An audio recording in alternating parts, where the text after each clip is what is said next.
Bismillahirrahmanirrahim. Assalamualaikum warahmatullahi wabarakatuh. Alhamdulillahirrahmanirrahim. Asyhadu an la ilaha illallah, asyhadu anna Muhammadan abduhu rasuluh. Allahumma shalli ala Muhammad wa ala ali Muhammad kama shallaita ala Ibrahim wa ali Ibrahim innaka Hamidum Majid. Saudara, kita sampai pada materi etika administrasi publik atau etika administrasi negara.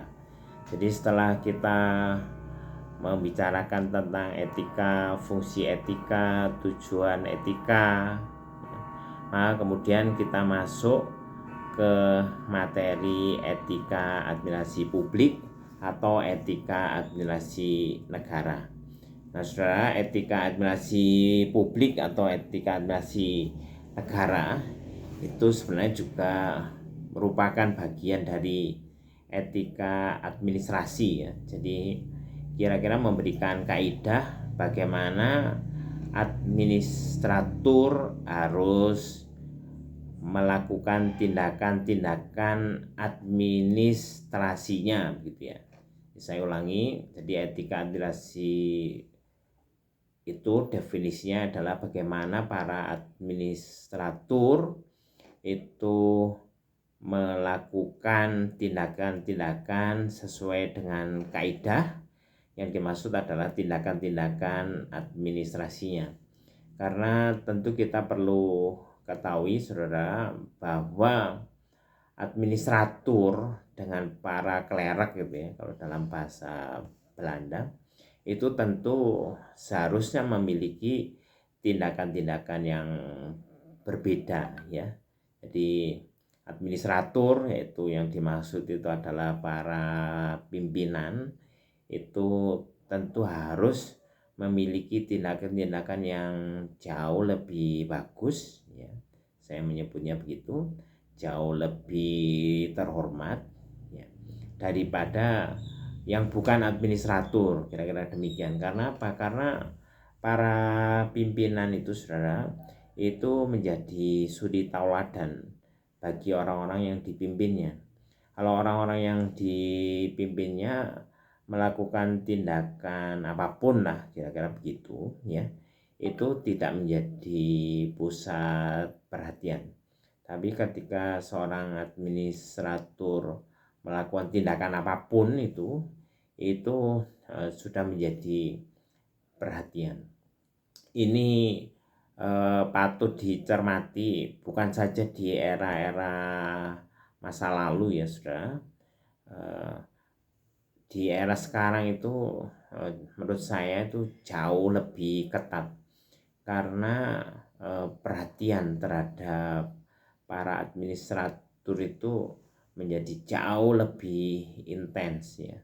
Jadi seakan-akan apa saja yang dilakukan oleh administratur itu tidak bisa disembunyikan dari tatapan mata orang. Apalagi kalau misalnya di daerah-daerah begitu ya, atau di suatu lingkup yang tidak terlalu luas, seakan-akan benang jatuh saja, seakan-akan jarum jatuh saja, itu seakan-akan kedengaran ya. Atau kalau dalam bahasa guyonan begitu, topi seorang administratur yang jatuh itu kedengarannya jauh lebih keras daripada misalnya topi seorang yang tidak mempunyai kedudukan sosial yang tinggi. Apalagi kalau topi itu sedang dipakai ya. Kalau topi jatuh sedang dipakai, tentu suaranya lebih keras lagi. Nah, saudara, perhatian terhadap etika administrasi ini menjadi makin mengemuka. Ini difahami karena ini kalau kita setback sedikit ke istilah administrasi itu ya, saudara. Jadi yang kita pakai itu adalah administrasi dalam arti luas, bukan dalam arti sempitnya. administrasi itu terkait dengan leadership, terkait dengan pengelolaan organisasi. Maka kemudian kalau dalam terminologi Amerika itu ya sudah misalnya pemerintahan Biden itu ya, itu disebut Biden administration ya. Jadi bukan Biden government atau bukan Biden management, tapi Biden administration ya. Misalnya kalau di Indonesia pemerintahan yang sekarang itu ya kira-kira disebut Joko Widodo administration, bukan Joko Widodo government ya. Sehingga kemudian pemahaman tentang makna administrasi dalam arti luas ini menunjukkan juga kepada kita bahwa etika administrasi itu harus diperhatikan oleh para penyelenggaranya. Kalau saudara tentu ya saudara misalnya traveling terus melalui pelabuhan gitu, pimpinan pelabuhan itu kan disebut administratur pelabuhan ya. Pimpinan atau pengelola perkebunan juga disebut administratur perkebunan ya. Pengelola bandara ya, kalau saudara sempat ke Bandara Soekarno-Hatta, pengelola bandara itu disebut administratur bandara ya. Jadi bukan manajer bandara begitu, bukan ya. Nah, ini menunjukkan makna administrasi dalam arti luas. Kalau administrasi dalam arti sempit itu kan disebut sebagai clerical work gitu ya, atau pekerjaan-pekerjaan tulis menulis ya, pekerjaan clerk kalau dalam bahasa Belanda itu kurang lebih ya. Jadi kita tidak memaknai administrasi dalam arti sempit yang semacam itu, tapi kita memaknai administrasi itu dalam arti luas. Nah, karena kita memaknai administrasi itu dalam arti luas, maka kemudian saudara diajarkan misalnya itu communication ya, komunikasi, terus human relation, bagaimana berhubungan dengan orang, terus bagaimana saudara menjadi pemimpin dan lain-lain, termasuk juga communication ya. Jadi bagaimana cara saudara berkomunikasi. Nah, sebagai bagian dari tugas kepemimpinan itu ya, bahkan juga menjadi pedoman penting dalam kepemimpinan itu, maka kemudian seorang administrator itu harus memegang teguh etika ya, harus memegang teguh etika. Saya tadi sebutkan mengapa harus memegang teguh etika ya. Walaupun semua orang itu harus memegang teguh etika, tapi etika bagi administrator itu menjadi hal yang penting, karena para administrator itu senantiasa menjadi suri toladan ya. Jadi kalau misalnya administrator itu jujur gitu ya, apa istilahnya itu terbuka ya, dia itu baik hati, kira-kira begitu ya, maka kemudian orang-orang yang dipimpinnya insya Allah juga akan berusaha jujur, terbuka, baik hati begitu. Tapi kalau misalnya seorang administrator itu misalnya tidak jujur ya, maka juga demikian orang-orang yang dipimpinnya itu akan melakukan hal yang sama. Nah, dari pengantar ini kita bisa memahami bahwa etika administrasi itu adalah kaidah atau tuntunan ya, atau pedoman perilaku yang harus dilaksanakan oleh para laksana administrasi atau para pejabat administrasi atau disebut sebagai para administratur atau para pimpinan. Nah, kemudian saudara lebih lanjut, etika administrasi kemudian setidaknya itu dibagi dua ya saudara.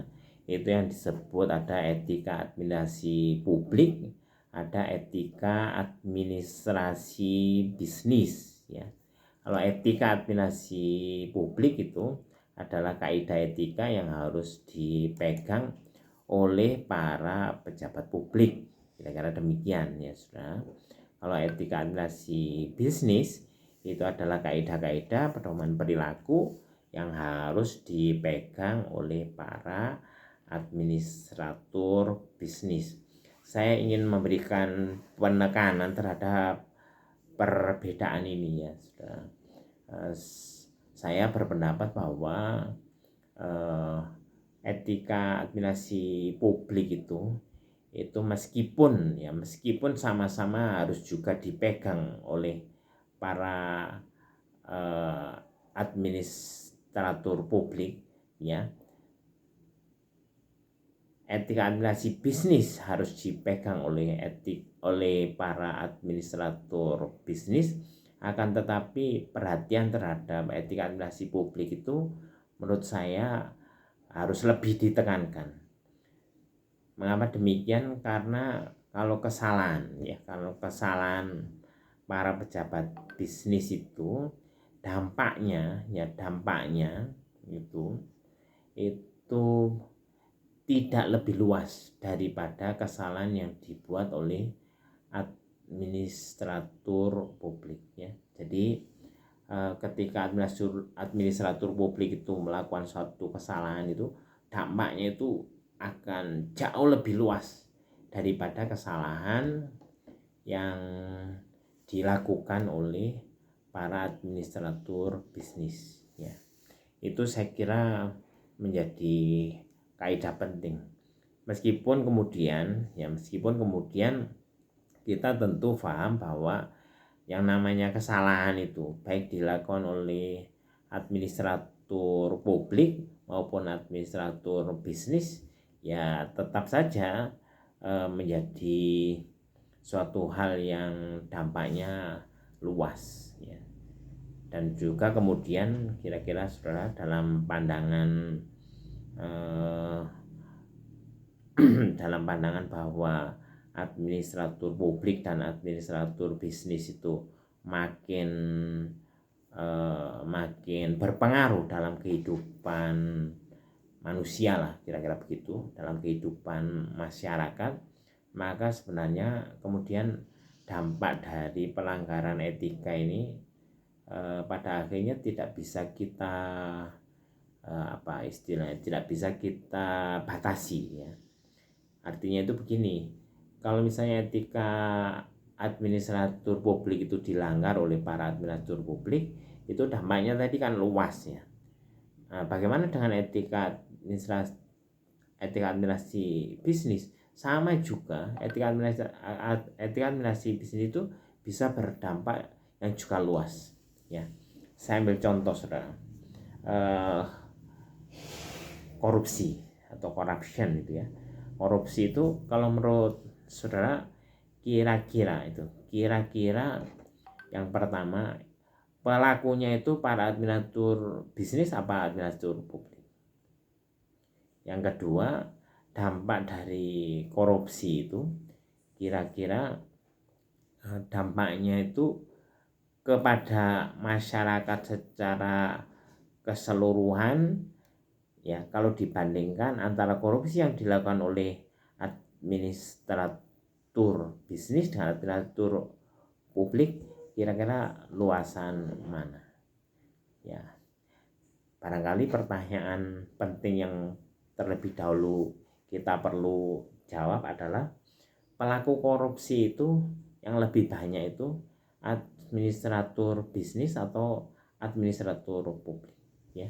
Kalau saudara lihat di berbagai riset, ternyata pelaku korupsi yang besar-besar karena begitu ya, baik dari segi intensitasnya maupun dari kerugian yang ditimbulkan itu ternyata bukan, ya saya menyebutnya bukan administratur publik, melainkan administratur bisnis, ya kemudian tentu kita bisa diskusikan, tentu kita bisa berdebat bahwa ternyata tindakan korupsi yang dilakukan oleh para administratur bisnis itu pasti tidak sendiri, ya dia pasti kemudian melakukan tindakannya itu bersama para administratur publik, ya. Tapi pemegang peran pentingnya kan para administratur bisnis itu, ya. Saya kira kalau di negara-negara sedang berkembang itu hal demikian ini mudah difahami, ya. Jadi ternyata para pelaku corruption itu, ya, itu ternyata sebagian besar itu adalah para administratur bisnis, yang kemudian yang kedua itu para administratur publik dan atau kalau dalam istilah lain itu konspirasi di antara keduanya. Maka kemudian kita bisa memahami pentingnya pemahaman tentang etika administrasi. Oke, yang kedua saudara, ini terkait dengan modus pelanggaran etika administrasi, ya. Kalau kita sudah memahami dari awal tadi pengantar tentang etika administrasi, maka kemudian bagaimana para pelanggar etika administrasi itu melakukan tindakan-tindakannya, ya. Lazimnya para pelanggar etika administrasi itu melakukan tindakan-tindakannya itu disebabkan oleh dorongan dari dalam dan dorongan dari luar, ya. Jadi dorongan dari dalam atau pengaruh dari luar, istilahnya itu ada dorongan dari dalam, ya. Ada dorongan dari dalam, ada kemudian pengaruh dari luar. Nah, dorongan dari dalam itu memang kira-kira itu tidak sepenuhnya bisa kita pantau, ya. Yang bisa kita pantau itu adalah adanya pengaruh dari luar, ya. Jadi orang melakukan corruption, orang melakukan korupsi itu ya kira-kira ada dorongan dari dalam, kemudian ada pengaruh dari luar. Dari sini kemudian kita bisa memahami modus orang melakukan korupsi itu, ya. Jadi modus orang melakukan korupsi, ya. Nah, saudara bisa baca dari referensi yang ada, ya. Jadi modus orang melakukan korupsi itu kemudian kita bisa memahami bagaimana mencegahnya, kan gitu, ya. Jadi dari modus orang melakukan korupsi kita kemudian bisa mencegahnya. Oke, itu adalah bahasan yang lebih lanjut. Kita kembali ke semula, yaitu tentang etika. Nah, saudara, etika administrasi itu lahirnya tentu dimulai dari pemikiran bahwa negara atau korporasi, ya, atau organisasi apapun itu mesti bisa dikelola dengan sebaik-baiknya, ya. Dikelola dengan sebaik-baiknya itu dalam arti mesti memberikan manfaat, ya, memberikan manfaat yang optimal bagi anggota organisasi dan bagi masyarakat sekitar. Ya, kalau misalnya suatu organisasi itu bisa dikelola dengan sebaik-baiknya, kira-kira demikian, maka organisasi itu akan memberikan manfaat yang optimal. Ya. Nah, kalau kemudian para pengelola organisasi itu mampu bertindak sebaik-baiknya, maka atas organisasinya akan memberikan kontribusi yang optimal.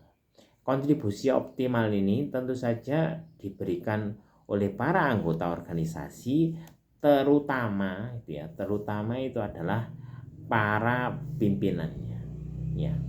Karena itu saya tadi menekankan pentingnya pimpinan untuk memberikan suri tauladan yang baik. Nah, kira-kira bagian pertama dari materi kita demikian.